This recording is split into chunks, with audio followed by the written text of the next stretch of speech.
Be phenomenal every day. Halo guys, video kali ini seperti biasa saya akan melakukan update portfolio tiap kuartal ya. Dan karena hari ini tanggal 30 September 2024, artinya Q3 sudah berakhir. Nah, Arves sendiri menggunakan strategi value investing di saham-saham growth stock ya.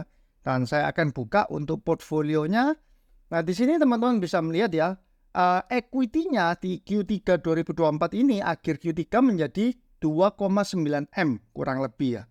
Nah, pada awal tahun kalau teman-teman mengikuti ya kinerja portfolio Arves dari awal, dari bulan Februari 2024 itu start modalnya itu 2,5 M.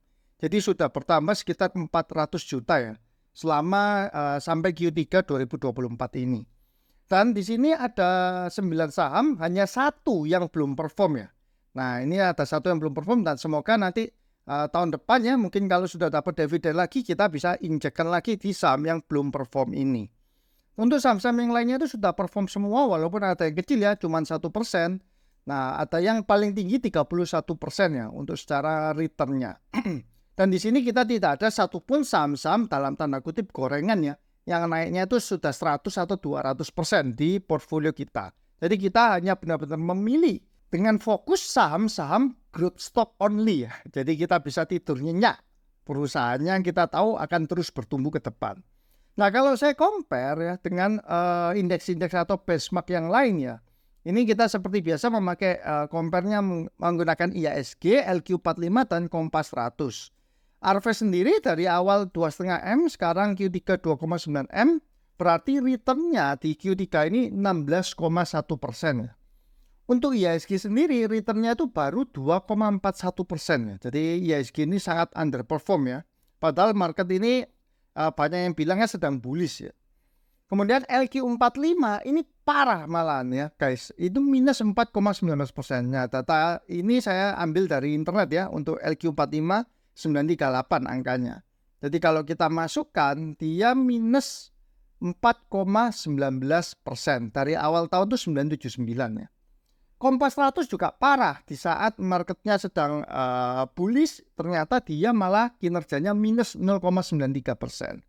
Nah, ini secara perbandingan chart ya, jadi return dari Arves itu sudah sangat amat jauh ya mengalahkan baik IHSG, LQ45 maupun Kompas 100. Dan saya harap teman-teman semua yang menonton video ini juga portfolionya plus lumayan banyak ya, karena Q3 ini marketnya kan sedang bullish ya.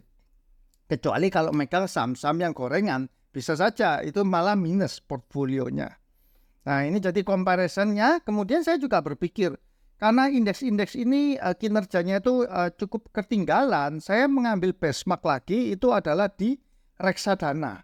Nah, saya mencoba sorting ya. Sorting untuk reksadana saham yang ada di ini, saya pakai platformnya Bareksa. Itu tertinggi year to date itu nomor 1 ini ya HPAM Henan Putira ya, ini Asset Management Syariah Ekuitas, dia 34,8, ini luar biasa ya. Yang kedua ada reksadana Syariah Bahana Icon ini ya 18,2.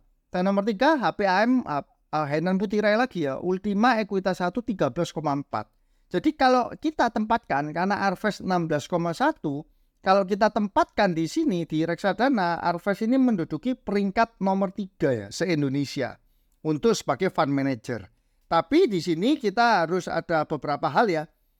Yang pertama, kalau mungkin ada teman-teman yang melihat ada portfolio yang naiknya itu sampai bisa 50 atau 100% di Q3, itu teman-teman harus memperhatikan dananya. Apakah mereka cuma taruh dana 50 juta atau cuma 100 juta? Tentu itu akan berbeda dengan kalau kita mengelola dana itu miliaran. Nah, secara saham yang bisa dipilih berbeda, secara psikologis pun juga akan sangat berbeda. Dan yang kedua, sebenarnya untuk Arves sendiri ini memiliki privilege dibandingkan reksadana ini.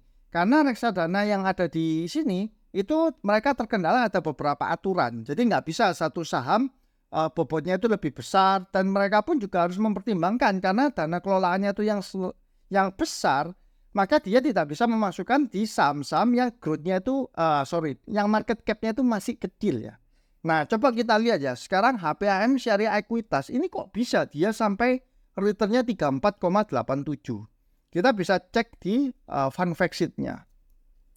Nah, di sini total dana kelolanya, ini tidak terlalu besar ya, cuma 500 M-an saja. Nah, ini kinerjanya juga cemerlang ya, 34%. Kalau kita cek fund fact sheet-nya, di reksadana itu dia menampilkan top holdingnya ya. Nah, ini top holding ada persentasenya. Kalau kita cek paling tinggi dia persentasenya ada di SSIA ya.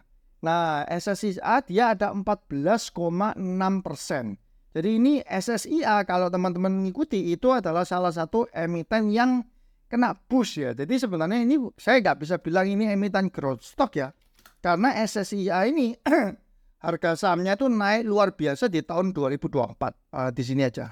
SSIA. Nah, awal tahun 2024 ini dia cuma 400-an. Kemudian sekarang 1480. Jadi untuk kinerja si Hainan Putirai ini, si HPAM Syariah Ekuitas ini dia kena boosting dari SSIA ini. Ini saya yakin impact di bobotnya secara reksadananya sendiri itu sangat besar. Bayangkan kalau dari 400-an ke 1400 berarti satu sahamnya ini ada yang naiknya itu 300%. Makanya kok bisa HPAM ini performanya bisa 30% ini luar biasa ya. Baru Q3 dia sudah 34,87% ya. Warren Buffett sendiri itu setiap tahun kurang lebih CAGR-nya itu 20-25%. Nah, jadi ternyata dia ada saham SSIA di dalamnya ya, which is itu saham yang sangat bullish karena ada berita BYD yang membeli banyak sekali lahan di SSIA. Nah, kemudian saya juga cek ya, yang kedua ini juga siapa kok oke ya, performanya 18,2%. Itu Syariah Bahana Icon ini. Nah, kalau kita cek di sini apa sih top portfolionya. Nah, ini kinerjanya oke 18,2% di yaitu DIP, walaupun NAV-nya di bawah 1000 ya, karena biasanya start NAV itu di 1000. Kalau di bawah 1000 kemungkinan dulu dia pernah minus cukup besar ya. Nah, kita cek ya fund fact sheet-nya di sini di sini. Nah, ini efek dalam portfolio top 10 ya. Top 10-nya dia yang terbesar ada ini ya, Telkom. Nah, ini masih normal. Ini ada Pantai Indah Kapuk 2. Nah, ada Pani ya. Nah, ini ceritanya hampir sama berarti dengan si Hainan Putirai. Pani di awal tahun itu ada harganya sekitar 4.000-5.000-an ya. Sekarang itu 12.600. Jadi kenaikannya itu 100% lebih ya.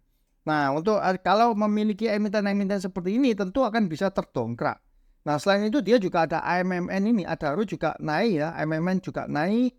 Wah, masuk kan emitennya Pak Prayogo juga berani ya dia beli. TPIA, Merdeka Baterai, Merdeka Copper, MDKA ya, kemudian Telkom XL. Nah, yang lainnya biasa-biasa. Jadi dia terdongkrak oleh Pani dan juga ada AMMN, walaupun AMMN cuma 3,2% ya.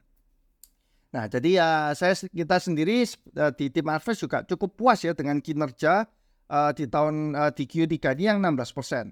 Tapi sekali lagi teman-teman, secara untuk kinerja kuartal per kuartal ini kita tidak bisa pakai sebagai patokan ya. Karena Arves sendiri itu lebih melihat untuk jangka panjang. Jadi bukan hanya untuk investasi itu hanya setiap 6 bulan, 9 bulan atau 1 tahun, tapi kita benchmark-nya itu 3-5 tahun minimal ya. Bukan maksimal, tapi minimalnya.